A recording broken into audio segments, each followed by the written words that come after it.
¿Qué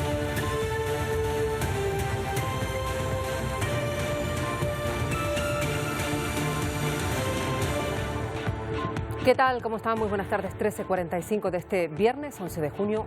Un día marcado por la confirmación de la muerte de la pequeña Olivia. Fue localizada ayer en el mar en la costa de Tenerife. Todo el país ha quedado sobrecogido tras conocer lo ocurrido. Sigue la búsqueda de su hermana Ana. Tampoco se sabe nada de Tomás Jiménez.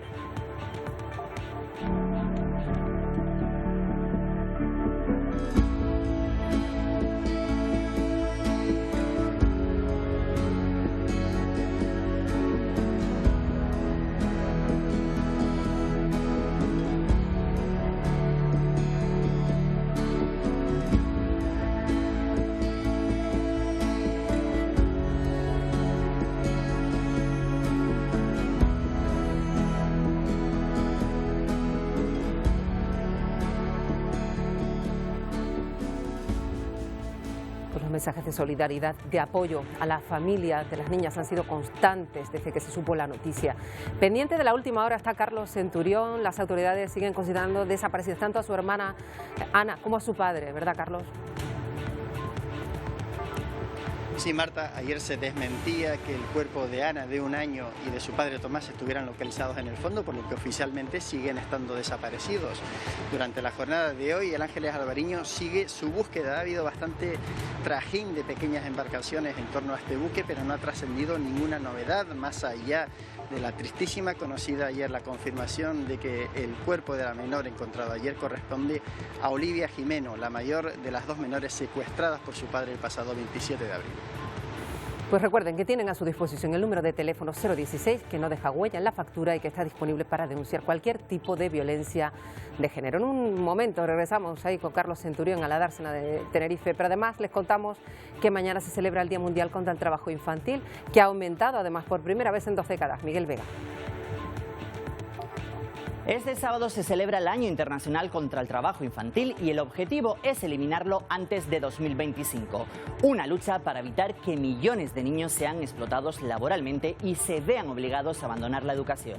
Según la ONU, 152 millones de menores son víctimas de la explotación laboral y de ellos 73 lo hacen en situaciones muy peligrosas. Aunque ha caído un 38% la cifra de menores que se ven obligados a trabajar, organizaciones como Save the Children siguen reclamando políticas más contundentes para que los más vulnerables puedan acudir a la escuela y no sean separados de sus familias. Bueno, y los futbolistas de la selección española ya están vacunados. Los convocados para la Eurocopa, que arranca hoy, han sido vacunados por parte de miembros del Ejército y SEAT, aunque con fórmulas diferentes, dependiendo del caso. Sí, Marta, por ejemplo, en este caso se ha utilizado Pfizer para quienes hayan superado la enfermedad en los últimos 2 meses y el resto se ha inoculado con Janssen. Aún así, se deberán seguir los protocolos marcados por la UEFA. Por ejemplo, cada semana antes de cada partido se deberán realizar pruebas PCR obligatorias. Más noticias que les contamos hoy aquí en Atlántico Noticias. Veremos cómo el presidente de Estados Unidos prosigue con su apretada agenda. Joe Biden sostuvo un encuentro con el primer ministro británico, con Boris Johnson. Preámbulo a la cumbre del G7. Los líderes revitalizaron un acuerdo binacional sobre seguridad y además Biden ha anunciado una donación de vacunas, una nueva donación de vacunas. Y en Perú, la Fiscalía, que pide la detención de la candidata Keiko Fujimori porque dice ha violado las condiciones de su libertad condicional y había estado en la cárcel. La candidata está acusada de haber recibido financiación ilegal a través de una constructora para las 2 últimas elecciones. Y en Nicaragua, en menos de una semana, la Policía Nacional ha arrestado a los 4 precandidatos de la oposición. Los 4 son favoritos para competir en el proceso electoral que se va a llevar a cabo contra el presidente en ejercicio, que también se presenta, Daniel Ortega. Y hoy tendremos como cada viernes al periodista Pepe Naranjo, con el que abordamos con más profundidad cada viernes las noticias de África, justo en el día en el que les estamos contando que esta casa Radio Televisión Canaria negocia convenios de colaboración con 5 países africanos para intercambiar contenidos audiovisuales. Se inicia por tanto esta ronda de contactos con Ghana, Mauritania, Costa de Marfil, Senegal y Cabo Verde para impulsar un intercambio de información y conocimiento mutuo.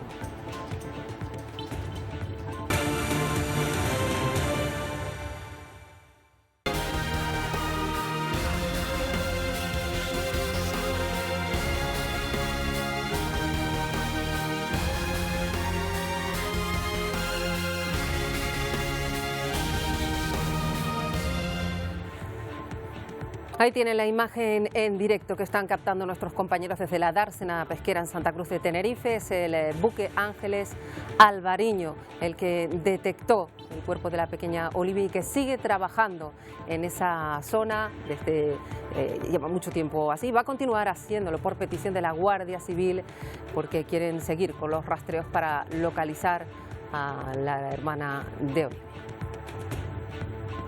Bueno, vamos a regresar hasta ese punto, a la dársena pesquera de Santa Cruz de Tenerife, porque ya les contamos, los trabajos de búsqueda no van a cesar de momento. Se conocía ayer esa noticia de que el cuerpo localizado en el agua era de Olivia, la mayor de las dos hermanas secuestradas por su padre, por Tomás Jimeno, del que no se sabe nada tampoco. Carlos Centurión, ¿cuál es la última hora?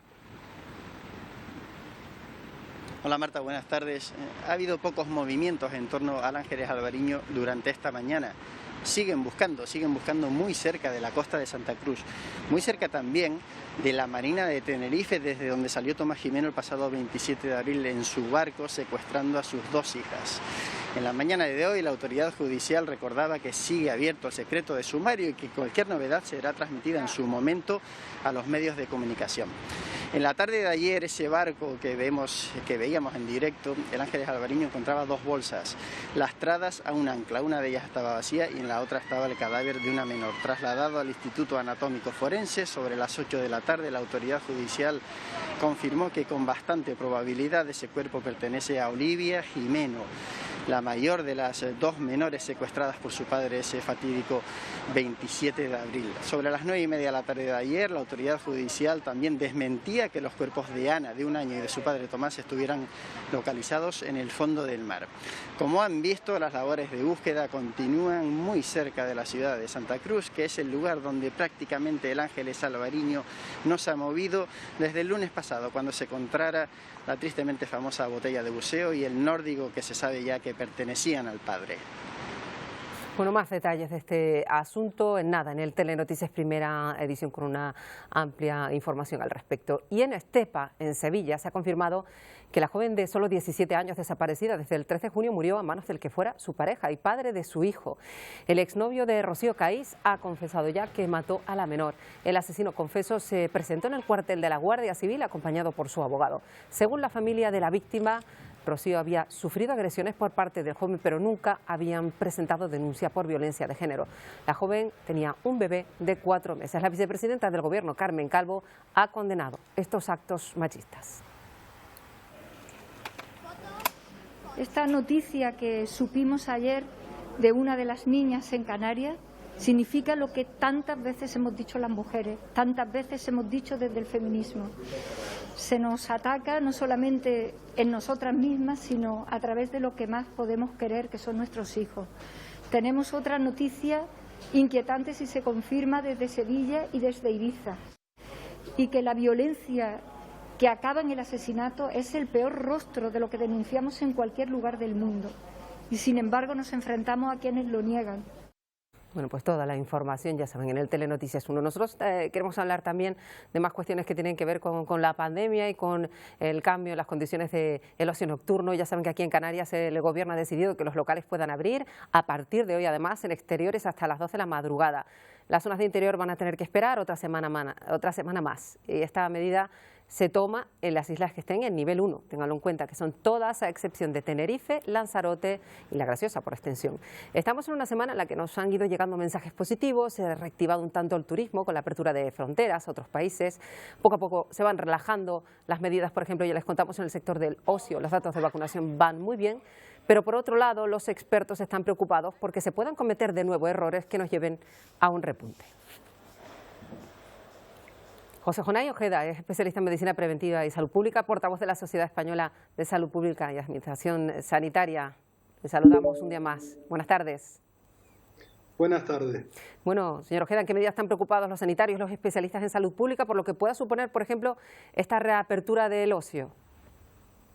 Bueno, tenemos que tener presente pues la experiencia de todos estos meses, ¿no? Ya el año pasado conseguimos una incidencia acumulada, un nivel de contagios muy bajo y bueno, desafortunadamente, pues con el tiempo, ¿no? Pues la responsabilidad individual no fue suficiente para mantener ese nivel, ¿no? Este verano esa situación la tenemos también por delante y tenemos que tenerlo presente a la hora de que progresivamente esas normas, esas restricciones vayan desapareciendo, ¿no? Pero es muy importante mantener la responsabilidad individual. Claro, porque parece que nos están trasladando esa imagen que todos queremos, además, pues contar que estamos muchísimo mejor, que la vacunación avanza y claro, esto no es la panacea, no significa este alto nivel de vacunados que esto haya acabado, ni mucho menos.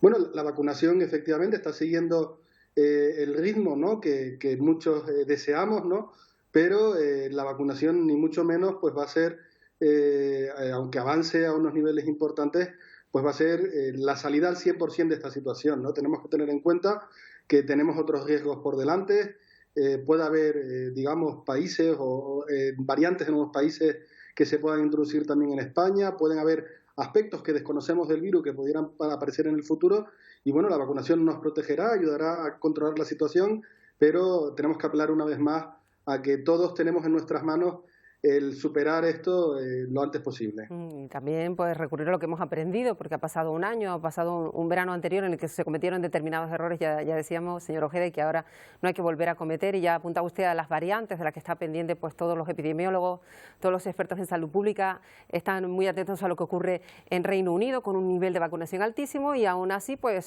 preocupados y condicionando su desescalada a lo que ocurra con esa variante tan contagiosa. Correcto, además con la apertura de las fronteras, ¿no?, y la posibilidad que tenemos de movernos, ¿no?, a otros territorios pues con condiciones, ¿no?, pero es verdad que podemos movernos, pues ese riesgo puede aumentar y por tanto pues eso lo tenemos que tener muy presente. Las variantes pueden perfectamente aparecer también en nuestro país y por tanto pues bueno, ser prudentes, mantener todas las precauciones que hemos tenido hasta ahora y, como digo, seguir avanzando en la vacunación. Claro, usted habla de las precauciones que hemos tenido hasta ahora que pasan indefectiblemente por el uso de la mascarilla, pues en el exterior, todavía en España, y ahora se plantea la posibilidad de retirarla en España, ya lo han dicho desde incluso pues hasta Fernando Simón, la posibilidad de que en julio o en agosto se pueda pues quitar la mascarilla en exteriores en determinadas circunstancias. ¿Qué opina usted a este respecto? Bueno, nosotros pensamos que podría ser una medida positiva.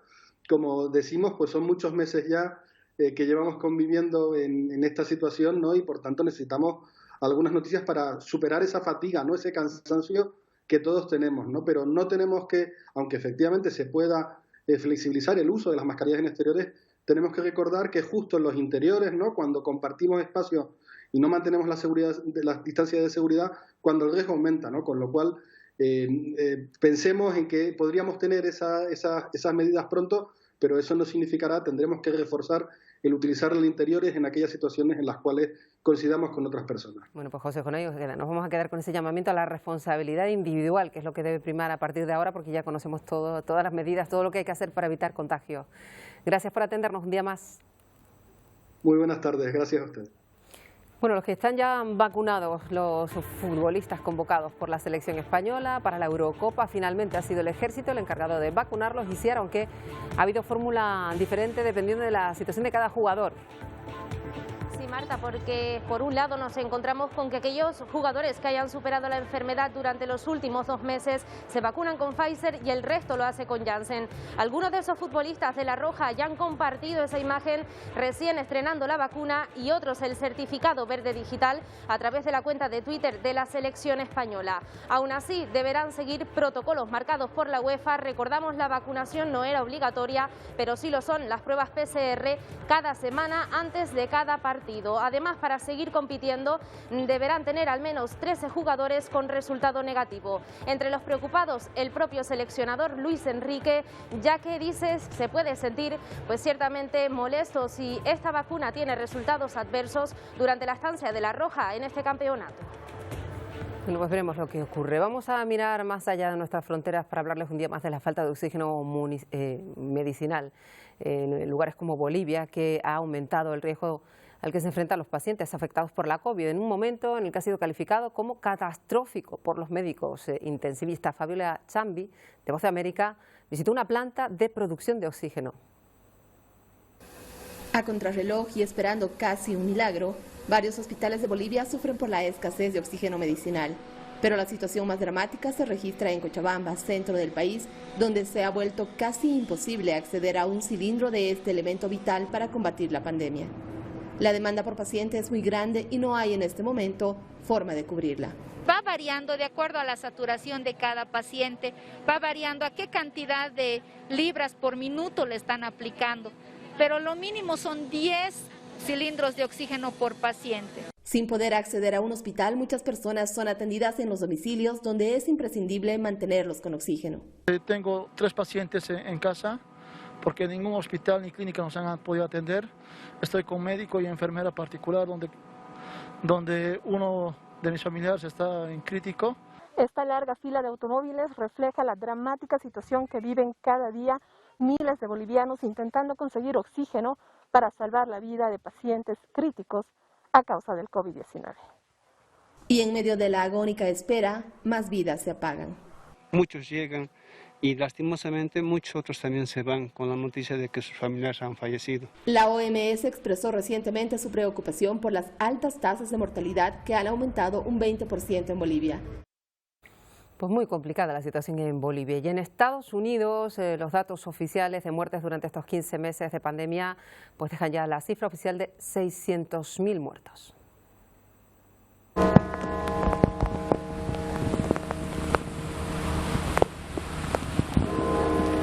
Han recordado tocando 600 veces las campanas de la Catedral de Washington en esta tarde tan lluviosa que ahí ven, una por cada 1000 estadounidenses que han fallecido por COVID, un homenaje que ya se hizo el 15 de diciembre del año pasado cuando la cifra de muertes llegó a la mitad, a 300.000.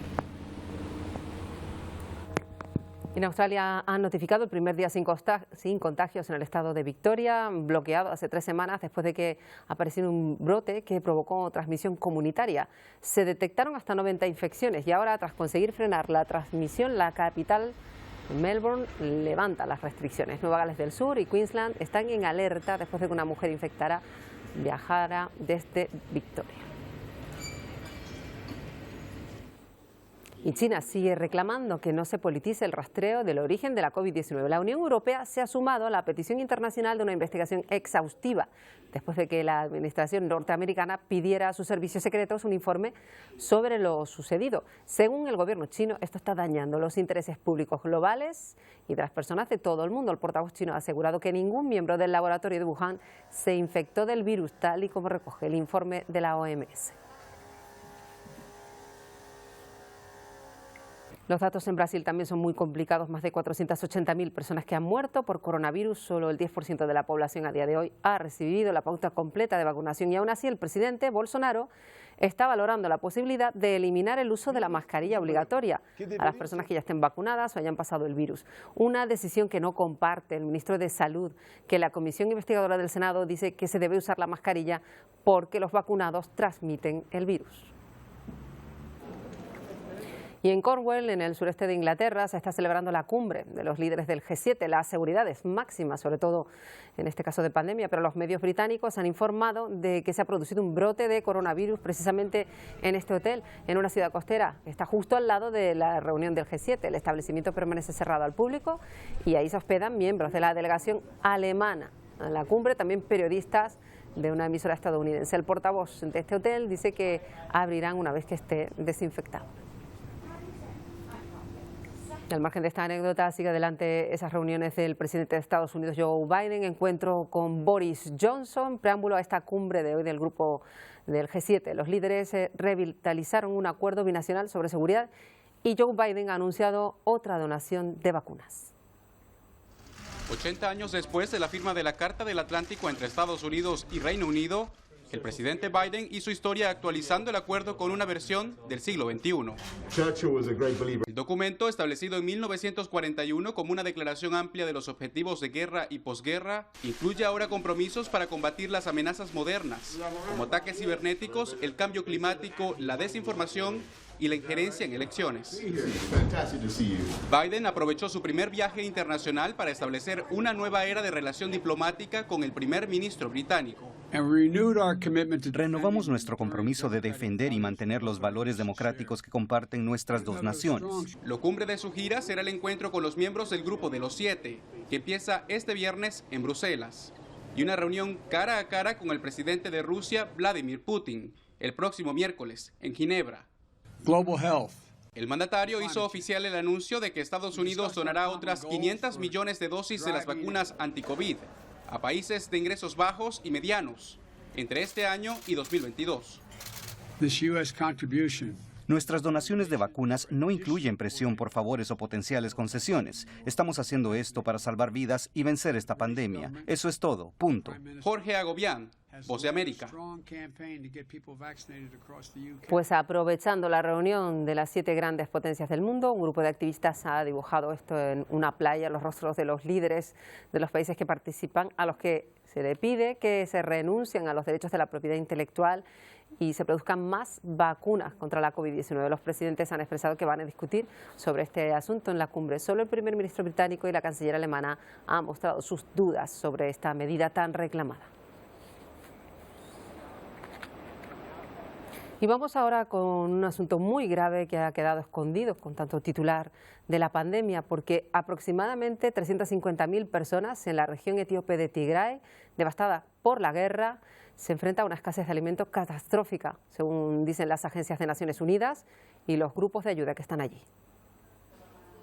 Su nombre es Adam West. Aunque no lo parezca, tiene 14 años. Pasó 3 meses escondido en una cueva junto a su tío. Permanecieron a la sombra de una guerra en Tigray, región al norte de Etiopía. Estaba en octavo, solía ser muy fuerte, tan fuerte como un león. Tenía la esperanza de poder crecer y lograr el bien en la vida. Es la falta de alimento la razón de su estado. Solo comíamos cebada tostada. No había electricidad, molinos ni servicios médicos. Como no teníamos agua, caminamos un día completo para traerla sobre nuestros hombros. Estábamos bebiendo de la misma agua que bebe el ganado. El caso del pequeño Adam es solo uno entre 1 millón. Según Naciones Unidas, más de 400.000 personas experimentan situaciones de hambruna en sus hogares y más de 4 millones, el 60% de la población, no come durante un día o incluso más.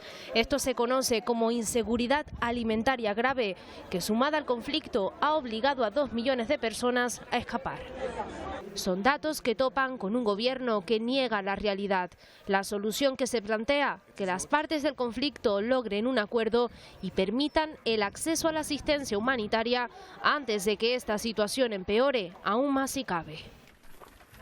Bueno, un asunto muy preocupante. Hoy queremos comentarlo, entre otras cuestiones, con Pepe Naranjo, con el que hablamos cada viernes sobre noticias que nos llegan desde África. Pepe, ¿qué tal? Muy buenas tardes, un viernes más. Hola, buenas tardes. Y lamentablemente, y eso que buscamos buenas noticias, a veces tenemos que volver a dar estas que tienen que ver con Tigray. Lo hemos hablado en alguna otra ocasión, la situación terrible que están pasando esas personas tras la guerra y ahora esta situación de hambruna directamente. Sí, la verdad es que es tremendo, ¿no? Y como decías, ha quedado un poquito ahí olvidada esta crisis entre COVID y otros asuntos, ¿no? Y estamos hablando de una cantidad de personas muy importante, ¿no? De 350.000 personas que ya están en el peor umbral de hambruna, podrían ser 400.000, 5 millones y medio de personas con inseguridad alimentaria aguda. Y el gran problema es que las agencias de Naciones Unidas no están teniendo acceso a esta población debido al conflicto que estalló allí en noviembre pasado, y han advertido que si no se actúa rápido la situación puede ser realmente catastrófica. Efectivamente, porque están en una zona además que no tiene nada, o sea, no hay manera ni siquiera de plantar lo más básico, es imposible conseguir alimento. Claro, cuando se produce un conflicto como el que ha ocurrido en Tigray, quienes sufren las peores consecuencias, como suele ocurrir, es la población civil. Digamos que las comunidades rurales son las que se han visto más afectadas, se han destruido granjas, se han perdido activos productivos como semilla, ganado, etcétera. Y en las ciudades también se ha destrozado el comercio, la actividad económica. Y no estamos hablando de una zona pequeña, estamos hablando de una región muy importante de Etiopía. Y las agencias de Naciones Unidas han lanzado esta alerta, están muy preocupadas, la OIM, la FAO, el Plan Mundial de Alimentos, porque, como decíamos, de alguna manera lo que plantean es que el mundo no se puede permitir que todas estas personas mueran de hambre, que es lo que está empezando a ocurrir. Bueno, pues por eso nos gusta también, Pepe, contar proyectos que justamente van para ayudar a personas que lo pasan mal en lugares de África, como es el país en el que tú vives, en Senegal. Hay un proyecto muy interesante con participación española que nos gustaría que contáramos hoy, que ha ayudado a unas comunidades determinadas que estaban en un momento complicado, ¿no? Efectivamente, ¿no? Se trata del proyecto Yelitare, es un proyecto financiado por la Unión Europea y con una participación importante de la Agencia Española de Cooperación al Desarrollo. Son unos 9 millones de euros. El proyecto comenzó en 2016 y se ha beneficiado unas 230.000 personas aproximadamente de los departamentos en donde hay más malnutrición de todo Senegal, son departamentos de las regiones de San Luis y de Matam. Se ha hecho de todo, se han construido huertas, 4 unidades pastorales, alfabetización, construcción de letrinas, reparto de cabras, charlas, sensibilización sobre malnutrición. Digamos que son esos proyectos que cuando uno ve se da cuenta de que la cooperación también puede contribuir de manera importante al desarrollo, a la escala, digamos, de la zona en la que se actúa, pero que puede contribuir también al desarrollo de un país. Claro, cuando se habla de esos proyectos y los contamos y se quedan solo en esa intervención que hacemos, luego nos gusta ver que sí, que llevan a que la gente viva un poco mejor. Y este proyecto, que ya decimos tiene participación española, vemos que ha logrado que muchos niños, gracias a la formación de sus propias madres, pues ya no estén en situación de malnutrición, que es algo muy importante. Sí, y ver los resultados, ¿no? Porque tuve ocasión de estar al principio del proyecto en la zona y al final del proyecto y hablas con las propias personas que han recibido estas ayudas y te das cuenta de cómo han mejorado en sus condiciones de vida diaria. Por ejemplo, hay gente que no tenían recursos y se les han dado 3 cabras y con esas ya hoy tienen 10, tienen 12, han ido mejorando, tienen garantizada la leche, escolarizan a sus hijos. Digamos que es un proyecto integral que ataca muchos ejes, la gobernanza, el acceso al agua, a la alimentación y como digo, ves los resultados de manera muy palpable, ¿no? Por eso también nos gusta hablar de Senegal, para dar noticias positivas, no solo esta, sino otra que tiene que ver con que se va a convertir en un país que produzca vacunas ya para el próximo año. Se está montando pues un laboratorio en colaboración con la Universidad de Bélgica y esto es fundamental para toda esa región. Sí, es un proyecto muy bonito de colaboración, como dices, entre Bélgica, también el gobierno de Senegal, por supuesto, el Banco Mundial, el Banco Europeo quiere de desarrollo, quiere aportar financiación también. Digamos que la idea es construir un centro para la producción de vacunas de entrada para la COVID-19, pero también en el futuro para otro tipo de vacunas, ¿no? Ya Sudáfrica también está por su lado tratando de hacerlo, y en Senegal ya hay un terreno, se va a construir en Diamniadio, en las afueras de Dakar, para tratar también de combatir esta enorme injusticia que se está produciendo con las vacunas de la COVID, y es que en África seguimos teniendo un enorme problema, un enorme retraso con la vacunación, y esto tiene mucho que ver con el hecho de que no se pueden fabricar en África, ¿no? Entonces, este tipo de iniciativas van en esa dirección. Bueno, Pepe, y no nos queremos ir sin contar que aquí en este programa y todos los servicios informativos están volcados con la información de África y en eso se trabaja. De hecho, Radio Televisión Canaria negocia un convenio con 5 países de África para intercambiar contenido audiovisual. Es importante ver lo que allí ocurre y además pues es lo que nos contaba el administrador único Francisco Moreno. Vamos a escucharlo. Un intercambio de contenidos entre televisiones y que diariamente podamos tener el pulso de lo que está ocurriendo en África y en África puedan tener también el pulso de lo que está ocurriendo en esta tierra. Bueno, ya decimos, nosotros pendientes de lo que ocurre en África, pero para hacerlo un poquito mejor, pues trabajamos en este sentido, Pepe. Sí, la verdad es que para mí es un inmenso placer, ¿no? Y es una inmensa alegría ver que la televisión canaria, el ente público al final, ¿no? Se preocupa y tiene ese interés por trasladar las noticias de África hacia Canarias, y en el sentido inverso, ¿no? Que también Canarias sea cada vez más y mejor conocida, sobre todo en los países próximos, ¿no? Es una oportunidad histórica para conocernos mejor. Solo el conocimiento mutuo hará que perdamos los miedos, hará que podamos trabajar juntos en muchos temas que nos conciernen de manera global, ¿no? Que tienen que ver con las enfermedades, con el cambio climático, con las migraciones, con la seguridad.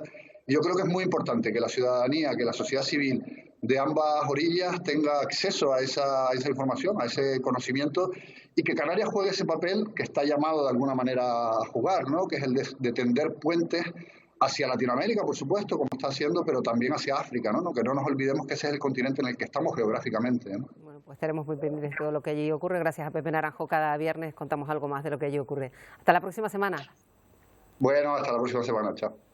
Bueno, de África vamos a mirar ahora a Latinoamérica de nuevo, pendientes de Perú. Queda menos de un 1% de los votos, prácticamente nada por recontar después de las elecciones, y Pedro Castillo se perfila ya como virtual ganador de la contienda electoral. Y además, sobre Keiko Fujimori, pues hay unos comicios que son muy ajustados y cargados de acusaciones de fraude. Y ahora, además, la Fiscalía ha pedido que se detenga a la propia Fujimori por violar las condiciones de su libertad. La candidata está acusada de haber recibido financiación ilegal a través de una constructora para las 2 últimas elecciones a las que se ha presentado. Una acusación que Fujimori califica de absurda. Y fíjese que en menos de una semana la Policía Nacional de Nicaragua ha arrestado a 4 precandidatos de la oposición, 4 personas favoritos para competir en el proceso electoral que se va a seguir y en el que se presenta el presidente en ejercicio, Daniel Ortega. Si están viendo este video es porque he sido incomunicado o capturado. El precandidato presidencial Juan Sebastián Chamorro dejó grabado un mensaje por considerar que su arresto era inminente. La noche de este martes, la policía de Nicaragua allanó su vivienda y lo trasladó a la cárcel Evaristo Vázquez por supuestamente cometer el delito de traición a la patria. Hay una cosa que quiero dejar muy claro, y es que amo a mi país y que nunca aceptaré ningún cargo de traición a la patria, mucho menos de una dictadura que ha vendido a Nicaragua. Tengo mucha esperanza que la libertad vendrá a Nicaragua y que todos podremos vivir en paz.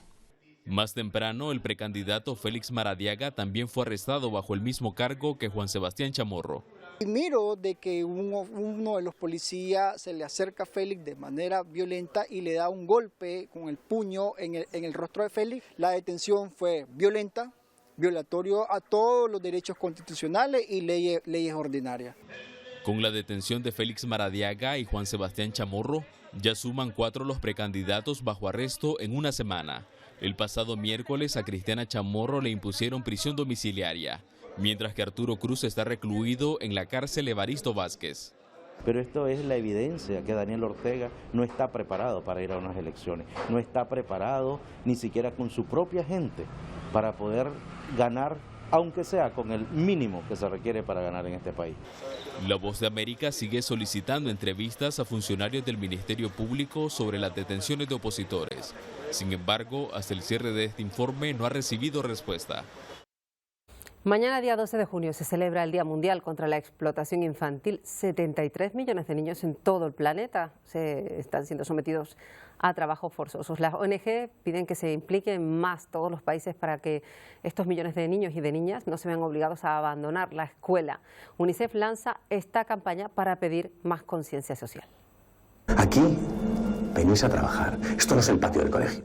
Os daré un código. Bueno, pues ahí ven parte de la campaña, es una escape room, donde quieren evidenciar las situaciones de extremo peligro que viven de verdad millones de niños en todo el mundo. 6 adultos se han puesto durante una hora en la piel de estos niños y niñas que se ven sometidos a esclavitud infantil.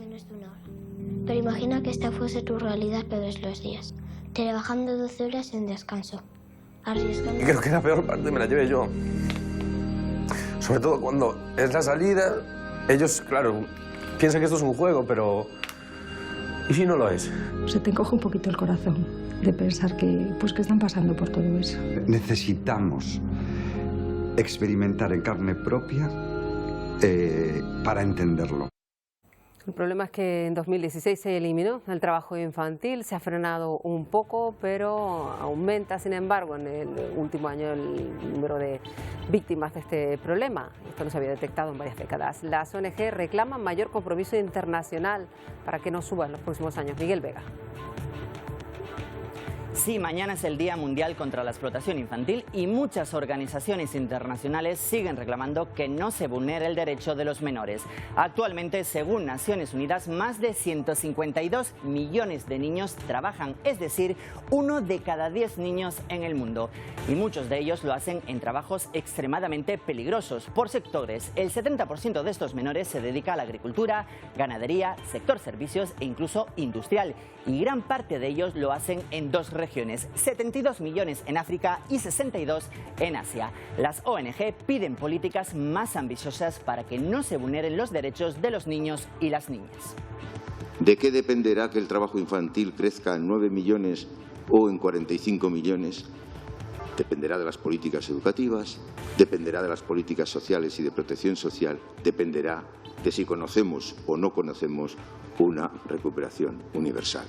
Y aunque aún queda mucho trabajo por hacer, en los últimos años se ha conseguido avanzar en la eliminación de esta lacra infantil. Según la ONU, desde el año 2000, la cifra de niños que se han visto obligados a trabajar ha caído un 38%, es decir, 94 millones de niños dejaron de trabajar. Menores que pudieron retomar los estudios y, según varios organismos, dejaron de participar en un modo de explotación que los mantenían separados de sus familias.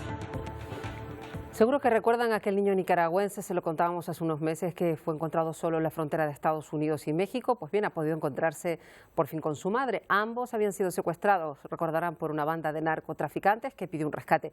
Ahora esperan recibir asilo por parte del gobierno estadounidense.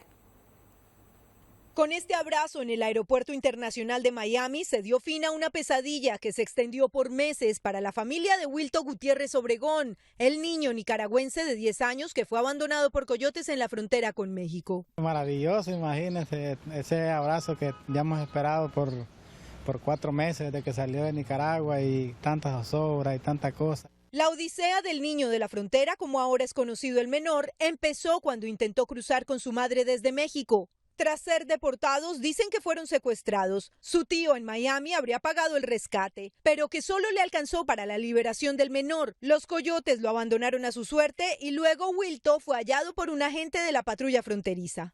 Muchas veces me sentí mal, muchas veces me sentí culpable de todo lo que le pasaba a mi hermana, al niño, pero al final, pues gracias a Dios, coronamos. Se supo que a la madre de Wilto, sus secuestradores la habrían dejado en libertad y así ella se habría entregado a las autoridades fronterizas. Tras casi 2 meses en detención y con ayuda de organizaciones de derechos civiles, madre e hijo por fin están juntos y esperan iniciar una nueva vida en Miami si así se los permiten. Se espera que en una corte de inmigración continúe el proceso de solicitud de asilo tanto del niño nicaragüense como de su mamá. Entre tanto, mientras se da el fallo, el menor será matriculado en un colegio para iniciar en septiembre su nuevo año escolar.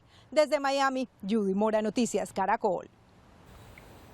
6 semanas después del comienzo de las manifestaciones contra el gobierno de Colombia, las marchas se siguen repitiendo. Por ejemplo, en la capital piden cambios en las políticas económicas y sociales y un control del abuso policial, dicen. Y mientras, el gobierno asegura que estas manifestaciones y bloqueos cuestan a la economía del país más de 11 billones de pesos. La posesión del nuevo comisionado de paz, Juan Camilo Restrepo Gómez, fue el escenario para que el presidente Iván Duque lanzara nuevas críticas contra los bloqueos que se han presentado en estos días de protesta. Es muy importante que reivindiquemos derechos y que busquemos caminos para atenderlos, pero sin vías de hecho y sin violencia, rechazando categóricamente los bloqueos, porque preocupa cuando se ven voces que buscan legitimarlos, como si entonces fuera también la violencia el mecanismo de acercarse a la atención del Estado. En su duro pronunciamiento contra esa manera de protesta, el mandatario dijo que bloquear atenta contra los derechos y los deberes humanos. Nadie en este país tiene derecho a quitarle el trabajo a otro, el abastecimiento a otro, la medicina a otro, el oxígeno a otro. Nadie tiene ese derecho. Lo que sí tenemos es el deber de respetar los derechos de otros. La posesión del nuevo comisionado de paz se dio al final de nuevas movilizaciones en la llamada toma de Bogotá. Y van a ver que los australianos que viven en Sydney en particular, pues se han levantado con una sorpresa, una niebla muy densa que redujo la visibilidad para los conductores, algo que por otra parte ocurre cada cierto tiempo. Varios de los servicios de ferry tuvieron que ser cancelados dado el espesor de la niebla o retrasados. Se produjo después de que el aire frío de la Antártida bajara las temperaturas a solo 10 grados. Todo un récord en los últimos 37 años. A media mañana la niebla ya comenzó a disiparse.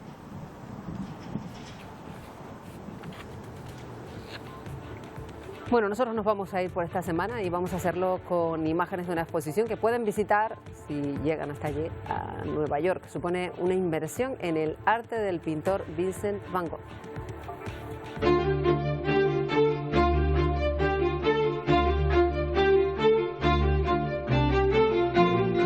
Una experiencia inmersiva inmersiva proponen desde este museo en Nueva York, que logran que los visitantes tengan la sensación de estar paseando en estos paisajes pintados por Van Gogh. Con estas imágenes nos vamos. Justo a continuación, ya saben, Telenoticias, primera edición con todas las noticias del viernes. Les esperamos el lunes. Adiós.